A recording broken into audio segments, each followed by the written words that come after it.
रजबपुर काफूरपुर मार्ग पर कार ने बुलेट बाइक में मारी टक्कर, घायल युवक जिला अस्पताल में भर्ती। अमरोहा जनपद के रजबपुर काफूरपुर मार्ग का ये मामला है, जहां कुछ देर पहले तेज रफ्तार बेकाबू कार ने बुलेट को टक्कर मार दी, जिसकी वजह से बुलेट सवार युवक घायल हो गया, जिसको इलाज के लिए 108 एम्बुलेंस की मदद से अमरोहा के जिला अस्पताल में भर्ती कराया गया है। वहीं इस मामले में रजबपुर थाना अध्यक्ष अरिहंत कुमार ने बताया कि दोनों क्षतिग्रस्त वाहनों को कब्जे में ले लिया गया है। मामले में अग्रिम कार्रवाई की जा रही है। शहर कोतवाली पुलिस ने गुरुवार शाम को कोर्ट चौराहे के पास से वांछित आरोपी को गिरफ्तार कर लिया। आज होगा न्यायालय के समक्ष पेश। अमरोहा नगर कोतवाली पुलिस के कोतवाल आरपी शर्मा ने बताया कि एक मुकदमे के मामले में काफी लंबे समय से वांछित चल रहे मोहल्ला पीरगढ़ निवासी रवि कुमार को सर कोतवाली पुलिस ने गुरुवार शाम को गिरफ्तार किया है।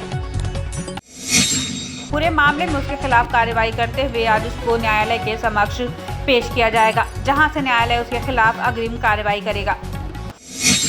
गांव लतीफपुर के ग्रामीणों ने कलेक्ट्रेट पर राशन की दुकान निरस्त कराने की मांग को लेकर किया प्रदर्शन, डीएम को सौंपा ज्ञापन। अमरोहा जनपद के कलेक्ट्रेट परिसर में डीएम बीके त्रिपाठी को ज्ञापन सौंपने के लिए कलेक्ट्रेट परिसर में धरना प्रदर्शन करने के लिए गांव लतीफपुर के ग्रामीण पहुंचे। इस दौरान उन्होंने बताया कि उनके गांव में काफी लंबे समय से राशन की दुकान एक ही व्यक्ति के पास है, जो गांव वालों का शोषण करता है और राशन कम देता है। उन्होंने कहा कि इसकी शिकायत करने पर भी कोई कार्रवाई नहीं होती है। उनके गांव की दुकान बामुश्किल निलंबित हुई है। अब वो लोग चाहते हैं कि दुकान में नई कराई जाए और किसी अन्य राशन डीलर के नाम दुकान आवंटित हो, जिससे गांव वालों को राशन पूरा मिल सके।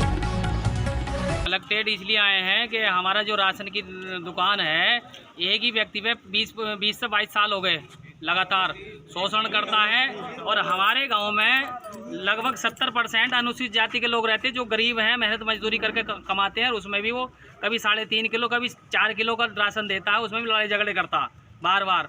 वहाँ हमारे गांव की दुकान निरस्त कर दी गई, मतलब निलंबित कर दी गई। और हम सब लोग जो आए हैं आज यहाँ पर लगभग 250-300 की संख्या में, हम इसलिए आए हैं कि हमारे गांव की दुकान निलंबित करी जाए और किसी भी गांव को हमारे यहाँ जो आवंटन कर दी गई दूसरी, हमारे गांव में राशन बंटवाया जाए और सही तरीके से बंटवाया जाए। इसलिए सभी लोग निरस्त के बाद हमारे गांव में खुली मीटिंग में किसी को भी उसके अलावा ये राशन की दुकान आवंटित कर दी जाए, हम सहमत हैं। साप्ताहिक मंगल बाजार को फिर से लगाने की मांग को लेकर शहर कांग्रेस कमेटी ने कलेक्ट्रेट में डीएम को सौंपा ज्ञापन।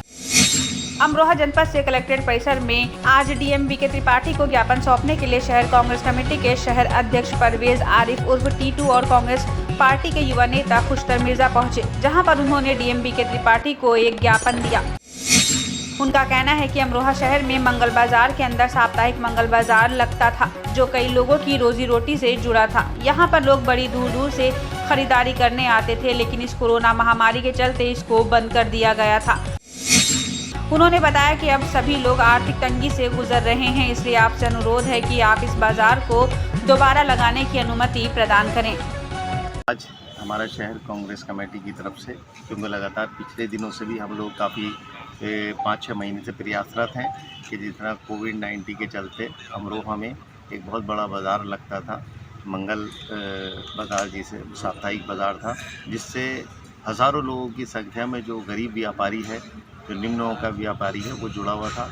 आज लगभग लॉकडाउन के कोविड-19 के अनुपालन में इसे बंद कर दिया गया, लेकिन अब जैसे स्थिति सामान्य हो गई, हम शहर कांग्रेस कमेटी वाले फिर डीएम साहब से ये अनुरोध करने के लिए आए हैं और एक ज्ञापन दिया है कि इसे तुरंत खोला जाए, क्योंकि बहुत से लोगों की जो है जिस सूरत से बेरोजगारी बढ़ रही है और अपनी जो पारिवारिक स्थिति खराब हुई है, और जो भी आपके सामने हालात ही हैं कि इसके अगर ये खुलेगा तो यकीनी तौर पे जो निचला व्यापारी है उसे सहारा लगेगा, वो अपनी जीवन प्रणाली जो सही से चलाए। गुरुवार शाम को शहर कोतवाली पुलिस ने दहेज उत्पीड़न के आरोपी को आजाद मार्ग से किया गिरफ्तार। आज होगा न्यायालय के समक्ष पेश। अमरोहा नगर कोतवाली क्षेत्र के मोहल्ला प्रेम विहार कॉलोनी निवासी दीपक के खिलाफ उसकी पत्नी ने कुछ दिन पहले दहेज की मांग पूरी नहीं करने पर मारपीट करने और जहरीला पदार्थ देकर जान से मारने की कोशिश करने का आरोप लगाते हुए रिपोर्ट दर्ज कराई थी, जिसके बाद से ही मोहल्ला प्रेम विहार कॉलोनी निवासी दीपक फरार चल रहा था। उसके खिलाफ पुलिस कार्रवाई कर रही थी। गुरुवार रात को मुखबिर से मिली सूचना के आधार पर पुलिस ने उसे उसके घर से गिरफ्तार कर लिया। पूरे मामले में आज उसे उच्च न्यायालय के समक्ष पेश किया जाएगा, जहां से न्यायालय उसके खिलाफ अग्रिम कार्रवाई करेगा।